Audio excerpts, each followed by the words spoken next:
La minceur, une obsession coréenne. Il y a même des émissions pour la jeunesse sur le poids idéal féminin. C'est sans filtre. Pour 1m70, 45 kg, c'est bien. Ça donne envie de la protéger. Pour moi, 65 kilos, c'est mieux. J'ai besoin d'être protégé. Moi, j'aime bien les filles minces. 55 kilos, c'est idéal. En Corée du Sud, le poids moyen d'une femme est de 58 kg, contre 67 en France. À Séoul, impossible de passer à travers le culte du corps. Des silhouettes toujours plus minces. Influencées par ses idoles, chanteuses aux tailles de guêpe et déhanchées, l'un des plus célèbres du moment.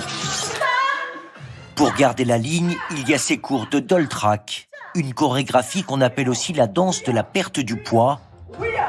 C'est intense. C'est très dur, ça me tire dans les abdominaux. J'espère que je vais perdre la graisse que j'ai en trop. Je suis complètement crevée. Ça fait 1 mois que j'ai commencé, mais je sens déjà que mon ventre est moins rond qu'avant. Dans ce cours, pas de temps de repos. Les exercices s'enchaînent.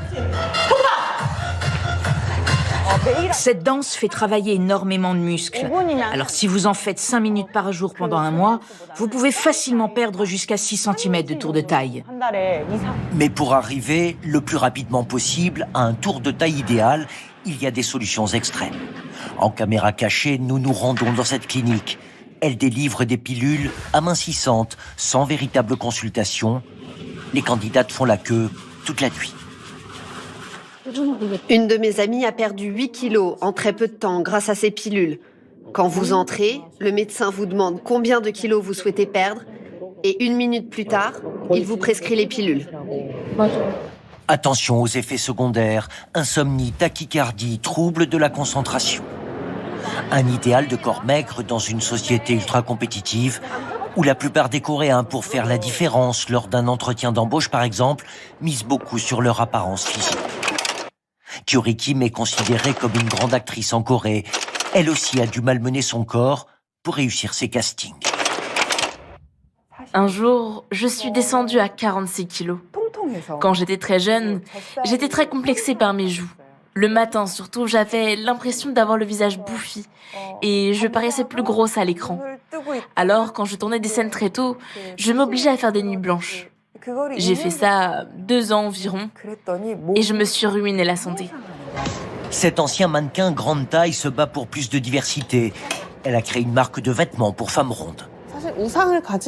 Le problème, ce n'est pas d'être fan d'une idole ni de vouloir lui ressembler. C'est qu'en Corée, il n'y a pas de diversité. Elles sont toutes si menues, 50 kilos à tout casser. Si au moins nous avions des stars avec différentes morphologies, ça résoudrait peut-être ce culte de la minceur. Au pays de la K-pop, une femme sur 6 dans la vingtaine serait en sous-poids. Il y a encore beaucoup d'efforts à faire avant que cette pression de la minceur soit abandonnée.